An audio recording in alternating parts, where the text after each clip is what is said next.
आज आपण बनवणार आहोत हिरव्या वाटाण्याची भाजी. इथे मी 1.5 वाटी वाटाणे सोलून ठेवले आहेत. टोमॅटोची पेस्ट करून ठेवली आहे, कांद्याची पेस्ट आणि इथे जिंजर गार्लिक पेस्ट. आता आपण कढईमध्ये तेल तापवून घेऊया आणि त्यामध्ये ते 1.5 वाटी वाटाणे चांगले भाजून घेऊया. चांगले परतून आपण ते एका भांड्यामध्ये काढून ठेवूया साईडला. आणि परत त्याच कढईमध्ये आता आपण भाजीची तयारी करूया. इथे मी जिरे आणि मोहरीला छान तडका येऊ देपर्यंत गरम होऊ देऊ आणि कांद्याची पेस्ट टाकूया त्यामध्ये आणि त्याला छान परतून थोडं सॉफ्ट आणि थोडा त्याचा कलर चेंज होईपर्यंत आपण त्याला फ्राय करूया. बघा इथे छान कांदा भाजून झाला आहे. यामध्ये आता मी जिंजर गार्लिक पेस्ट ॲड करते. यालासुद्धा आपण मिक्स करून घेऊया.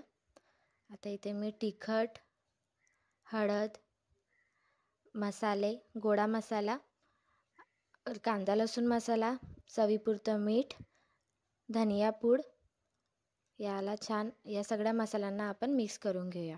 बघा किती छान कलर सुटला याला. आता सगळ्यात शेवटी आपण इथे टोमॅटोची पेस्ट ॲड करूया.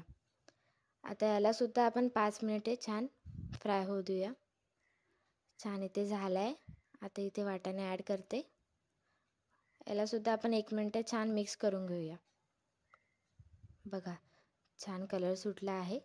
आता आपण इथे गरम केलेलं अर्धा ग्लास पाणी ॲड करूया. तुम्हाला जेवढी ग्रेव्ही पाहिजे त्यानुसार तुम्ही यामध्ये पाणी ॲड करू शकता.